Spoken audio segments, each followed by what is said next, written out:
Cuando un bebé nace, toda la familia se reúne a ver al bebé y casi que hay una competencia sobre quién le heredó alguna característica física.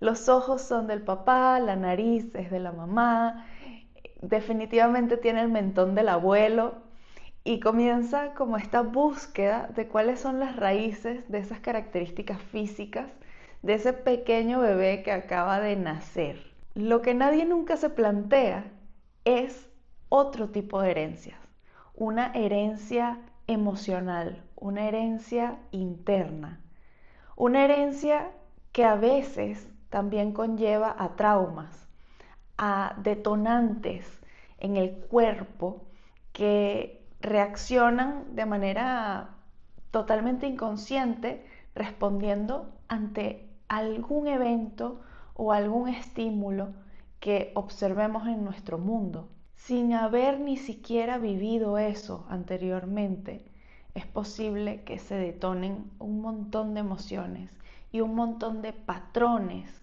que podemos repetir una y otra vez, como cuando volvemos a esa relación tóxica y conocemos a alguien nuevo, pero volvemos a caer en ese patrón. O por ejemplo con el dinero, con el éxito. Parece que estuviéramos en ese ciclo donde se repite una y otra vez el resultado que no deseamos. ¿Y de dónde podría venir esto?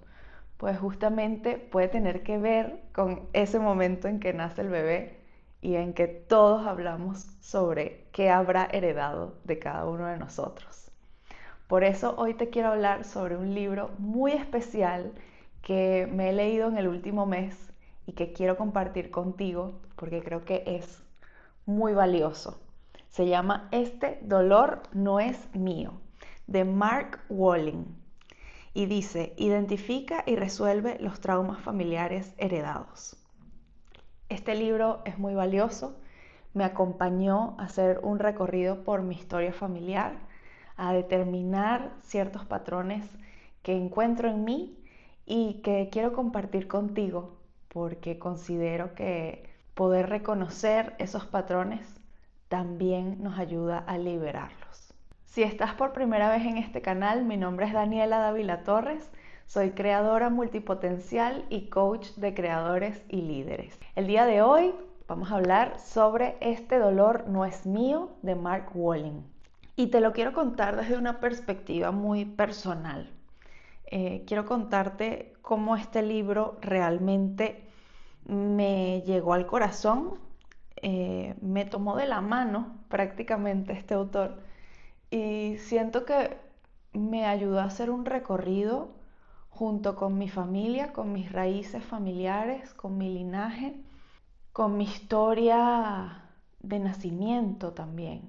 Y a partir de allí pude sacar información que me ha servido para sentirme mucho mejor en mi propia piel. Y por eso lo considero tan valioso y quiero compartirlo contigo. Y bueno, traje algunas citas, algunas partes del libro que realmente me asombraron para poder compartirlas contigo. En la página 31, el autor dice, curarse de un trauma se asemeja en muchos sentidos a crear una poesía. Ambas actividades requieren encontrar el momento oportuno y las palabras y las imágenes adecuadas. Cuando concuerdan todos estos elementos, se pone en marcha una cosa significativa que se puede sentir en el cuerpo. Para curarnos debemos sintonizar con nuestro ritmo. Si llegamos a una imagen con demasiada precipitación, es posible que no arraigue. Si las palabras que nos consuelan nos llegan demasiado pronto, quizá no estemos preparados para asumirlas. Si las palabras no tienen precisión, quizá no las oigamos o no sintonicemos con ellas para nada. Este párrafo creo que es uno de mis favoritos, porque qué creativo pensar que curarse de un trauma puede ser tan similar a crear un poema, una poesía, una obra de arte. y realmente tiene todo el sentido del mundo. Y me hace pensar mucho, por ejemplo, en mi libro de Moon la nubecita y el lenguaje del amor, que es un libro que creé inspirada en mi relación con mi mamá. Y en ese recorrido que yo hice para sentirme conectada con ella. Y ya te voy a hablar un poco más sobre eso. Pero justamente Mooney es un libro que habla en rima, que habla como en una especie de poesía narrativa. Y por eso cuando leí este párrafo me sentí tan identificada. En este libro, Mark Walling incluye diversos elementos muy variados que nos ayudan como a hacer ese recorrido de una manera muy integral. Porque, por un lado, te comenta sobre la teoría de lo que son las constelaciones familiares. De hecho, él es fundador y director del Instituto de Constelaciones Familiares. Las constelaciones familiares son un método para poder trabajar justamente estos traumas que pasan de generación en generación. Es un método que trabaja de manera sincrónica entre esa información que tú llevas dentro y las sincronicidades que ocurren entre otras personas o entre elementos que se utilizan para representar a ese sistema familiar. Es realmente apasionante el tema de las constelaciones familiares. Yo tuve la oportunidad de estudiar coaching sistémico en el marco del máster en coaching que realicé y creo que es una metodología que desde afuera puede parecer que tiene algo de mágico, pero bueno, ya sabes lo que hablan sobre la magia. La magia es aquello que la ciencia todavía no ha llegado a entender. Lo bueno de este libro es que justamente nos ayuda con ciencia, con datos científicos, con estudios, con muchísima documentación, a comprender cómo esos traumas efectivamente pasan de generación en generación, cómo efectivamente existe algo llamado epigenética, que tiene que ver con cómo nuestro ADN no es simplemente que heredamos un ADN y ya, sino que hay ciertas partes de ese ADN que se pueden activar o desactivar dependiendo de cómo sea nuestra gestión emocional y también dependiendo de otros factores. Pero él se centra mucho en la importancia de sanar justamente esos patrones más internos. Además de toda esa evidencia científica, también incluye historias de sus clientes, de cómo de repente tenían un problema específico, ya sea de ansiedad, ya sea alguna sensación en el cuerpo que no se les quitaba o algún patrón del que no lograban salir. Y en todos los casos, él lograba identificar cuando ese patrón estaba relacionado con algún evento en su sistema familiar. Porque él escuchaba ciertas palabras que le parecían como fuera de contexto. Como que esta persona, ¿por qué me está diciendo esta palabra? Que además tiene una carga emocional importante. Y de allí él tiraba de ese hilo hasta conseguir cuál era la raíz familiar de ese evento, de esa emoción, de esa sensación.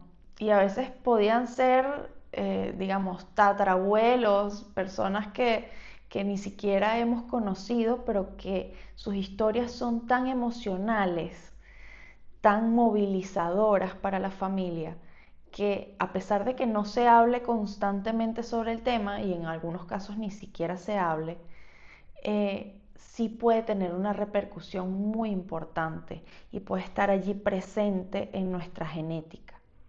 Entonces poder reconocerlo, poder observarlo, es una forma también de liberarlo. En el libro, además, él no se limita solamente a las herencias transgeneracionales, es decir, que van de generación en generación, sino que también habla, por ejemplo, de la importancia de nuestra relación con mamá en los primeros años de nuestra vida y cómo eso también tiene un rol súper importante dentro de todo lo que es esta expresión de patrones y repeticiones emocionales y vivenciales. Y de hecho en mi caso tengo varias frases aquí que resonaron conmigo. Y es que en mi caso mi mamá me tuvo muy joven. Ella quedó embarazada de mí cuando estaba terminando su último año en la universidad y ella, intentando hacer lo mejor para que yo estuviera bien, tomó la decisión de criarme junto con mis abuelos y posteriormente, cuando yo estaba muy pequeña, ella se fue a otra ciudad a poder trabajar y desarrollarse profesionalmente para poder darme una mejor vida, de nuevo, desde la mejor de las intenciones. Pero eso eventualmente tuvo en mí un impacto muy fuerte, porque yo sentía que ella no estaba, sentía su ausencia y sentía un dolor muy grande también por esa ausencia. Entonces, en este sentido, el autor tiene como varias frases que a mí me resonaron muchísimo. Dice, por ejemplo, en la página 107, cuando somos muy pequeños, vemos en nuestra madre a nuestro mundo. Si se nos separa de ella, lo sentimos como una separación del mundo. Y creo que ninguna frase que yo pueda decir en este contexto, grabando un video tipo casual, eh, podría explicar de una manera tan hermosa esa vivencia que yo tuve, ¿no? De manera racional, yo te puedo explicar que mi mamá estaba haciendo lo mejor posible, tú verías que mis abuelos hicieron lo mejor posible para criarme de la mejor manera, pero lo cierto es que esa niña, esto era lo que sentía esa niña, esa sensación de que le faltaba el aire. Yo sé que suena un poco dramático, pero esto era lo que sentía esa niña, como si le faltara algo fundamental en su vida. Y te lo puedo contar desde esta ligereza justamente porque es un tema que he trabajado bastante, pero es algo que marcó mucho mis emociones y mi forma de vivenciar, mi firma energética, por decirlo de alguna manera. Y por eso también la importancia de escucharnos, de revisar este tipo de temas que pueden estar generando capas que nos impiden conectar con nuestra autenticidad. Nosotros vinimos a este mundo desde la mayor luz, desde la mayor potencialidad de crear la vida que queramos, pero luego vienen todas estas capas que nos vamos formando para poder evitar ese dolor.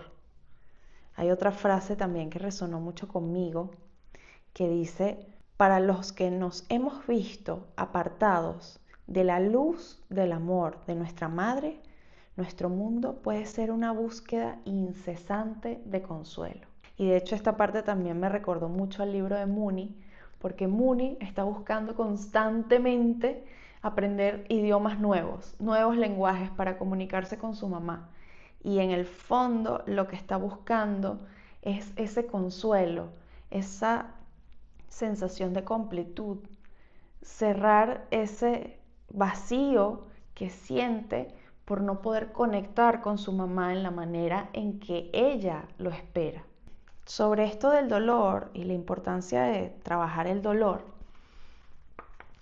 yo creo que muchas personas pueden decir que ir a terapia, hacer procesos de sanación emocional, lo pueden relacionar con algo malo, con que van a sufrir, eh, pero en realidad, y me gusta mucho esta frase del autor en la página 44, y dice, así es la naturaleza humana.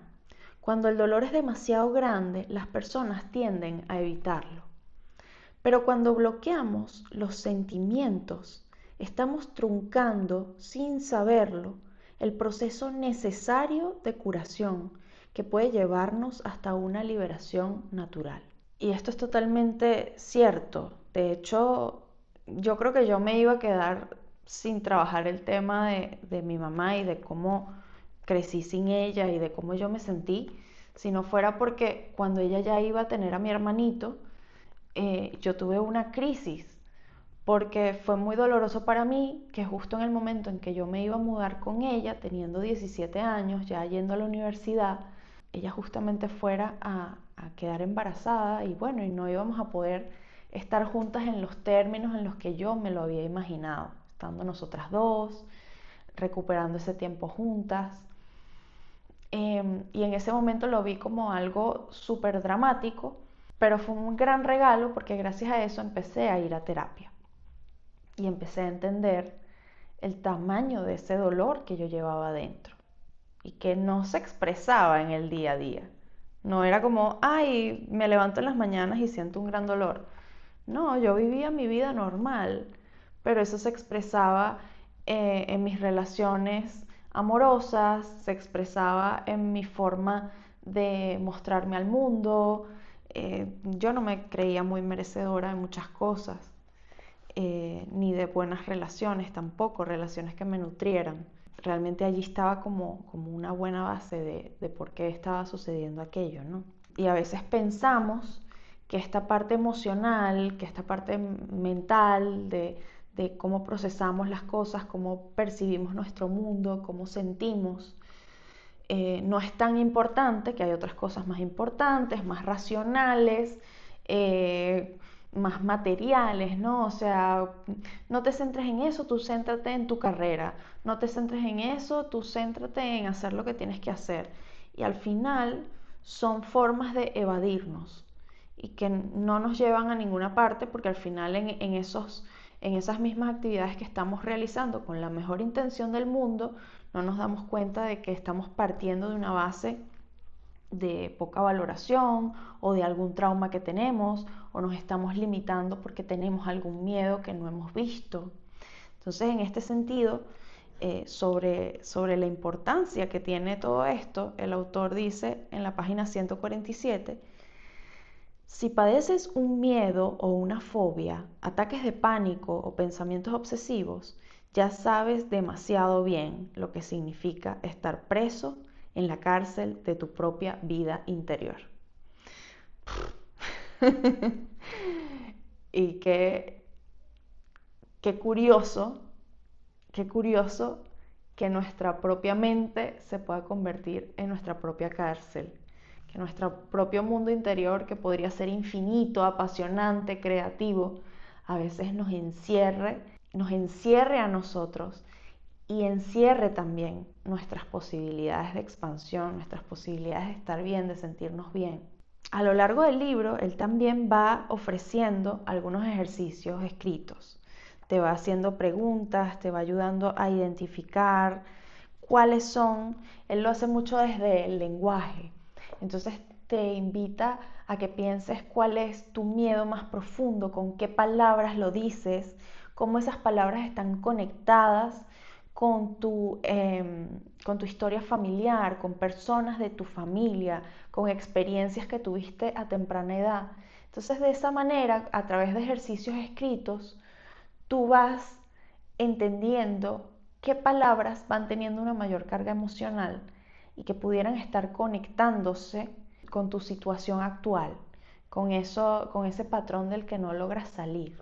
Y en este sentido, yo, mientras hacía todos estos ejercicios, de nuevo, estos son temas que yo he ido trabajando en terapia, hice un máster en coaching, yo he hecho múltiples procesos de sanación, de autoconocimiento, o sea, es un tema que me apasiona mucho y que también me ha servido mucho a mí para sentirme cada vez más yo y sentirme cada vez más cómoda mostrándome, siguiendo aquello que me apasiona. Entonces, en este sentido, él luego te invita a crear una frase curadora. Te propone varias opciones allí también como para que te pueda acompañar esa frase, porque así como nos acompañan ciertas frases de creencias limitantes, de el flojo trabaja doble, árbol que nace torcido ni que lo fajen chiquito, yo estoy aquí hablando desde desde mis frases venezolanas, ¿no? En tu país puede ser que haya otras frases. Ser rico es malo, qué sé yo. Hay distintas frases que se repiten de generación en generación, que se repiten en la sociedad, que están allí presentes. Entonces, ¿por qué no crear tú esa frase que va a ser sanadora para ti? Entonces, en mi caso, mi frase fue: me permito ser feliz. Tengo derecho a ser feliz. Y esta frase significa mucho para mí porque justamente una de las cosas que entendí a partir de este libro es que si luego de hacer todo este proceso de autoconocimiento todas y de enfrentarme a tantas sombras que me he enfrentado, si de alguna manera yo dentro de mí en las mañanas sentía algún tipo de vacío, que a veces lo sentía, y yo decía, no, bueno, pero es que yo soy depresiva, es que yo, eh, bueno, así soy yo, etcétera. Pero seguía llamándome mucho la atención que yo me levantara con esa sensación. Hasta que un día, leyendo justamente el libro, haciendo los ejercicios, leyendo las historias de sus clientes y reflexionando mucho sobre mi historia, me di cuenta de que, claro, como mi abuela tuvo un tope en su felicidad, digamos, sí fue feliz, pero no llegó a ser tan plena y a desarrollarse y a expandirse tanto. Y mi mamá igual, siempre hay como un tope, como un límite para esa felicidad. Y pregúntate si en tu caso, en tu familia, de alguna manera hay como esa limitación o esta restricción de si yo estoy demasiado más feliz, entonces es como que estoy rompiendo algo que no está dicho. Estoy rompiendo la energía del lugar. Entonces, yo siempre sentía que cuando estaba muy feliz tenía como que calmarme. Era como el patrón que yo estaba haciendo, como cálmate, Daniela. No puedes estar tan feliz, no puedes estar tan, no sé qué. Y de hecho le llamaba como euforia y tal, que no necesariamente era euforia. A veces simplemente estaba realmente feliz y yo misma conscientemente me iba bajando a un nivel de mayor tranquilidad o calma.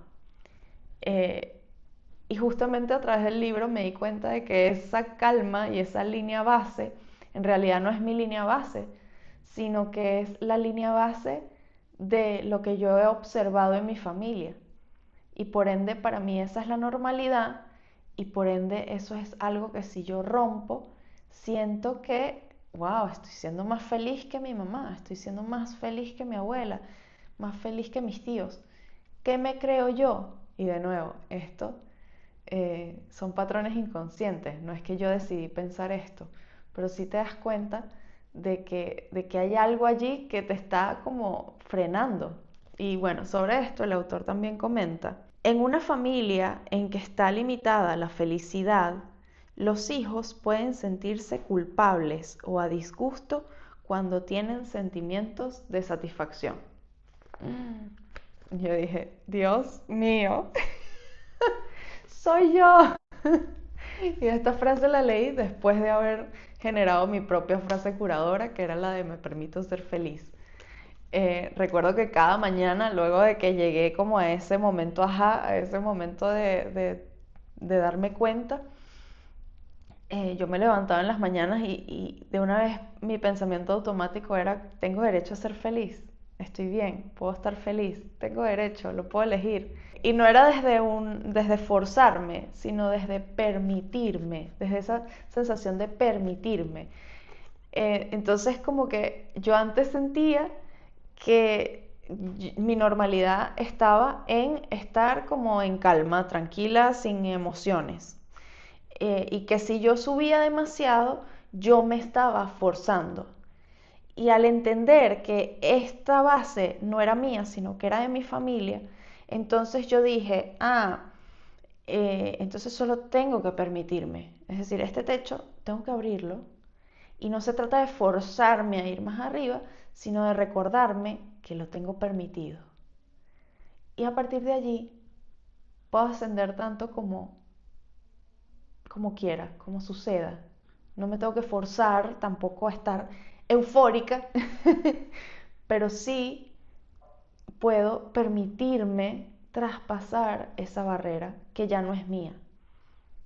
Entonces siento que esa fue como la transformación más importante que logré a través de realizar los ejercicios de este libro. De nuevo, esta era la transformación que yo necesitaba en ese momento y que de alguna manera yo siento que mi alma eligió leer este libro en este momento para llegar a ese punto, a esa realización, a ese entendimiento. Pero en tu caso puede ser cualquier tema. Yo lo que siento es que cada herramienta llega en el momento en el que tiene que llegar. O sea, todo es perfecto, no hay un error en el sistema.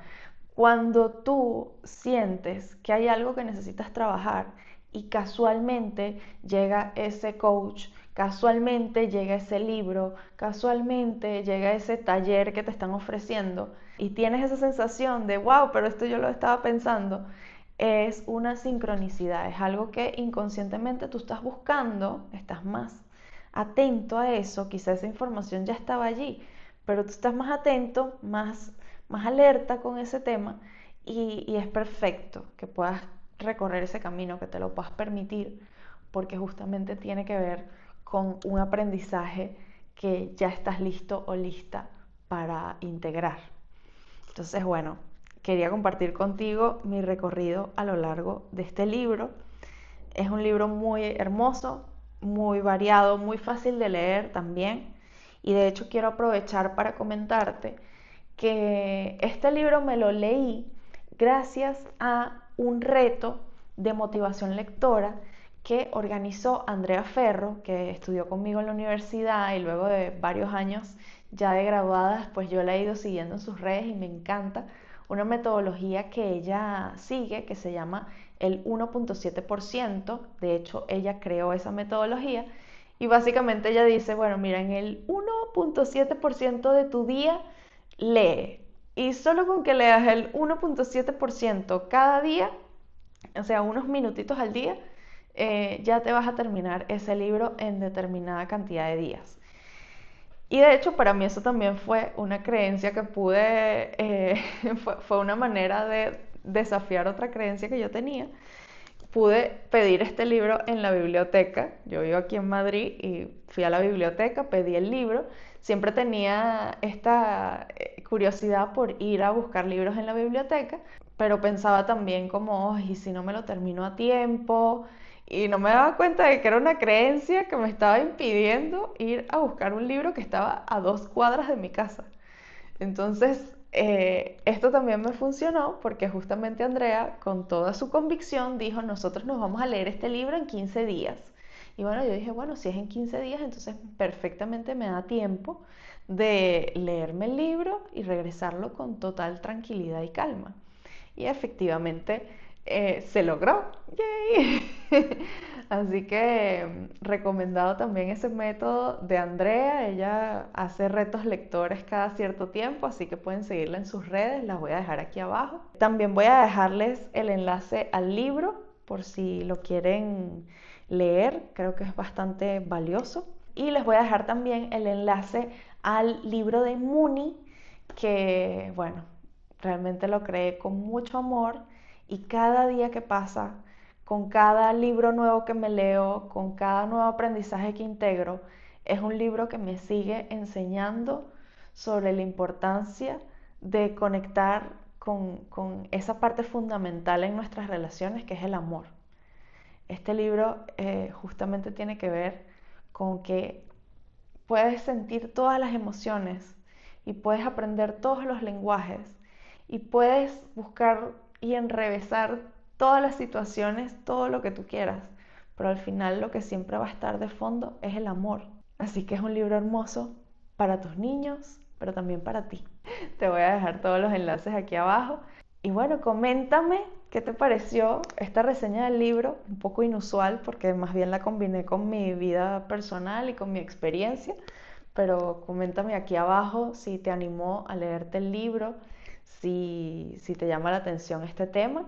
Y bueno, nos vemos en una próxima oportunidad. Si te gustó, puedes darle like, suscribirte, porque voy a seguir hablando de muchos temas que nos ayuden justamente a conectar con nosotros mismos para poder crear y liderar de una manera más auténtica. Así que si te interesa, quédate por aquí, suscríbete, dale like y coméntame qué te pareció. Un abrazo.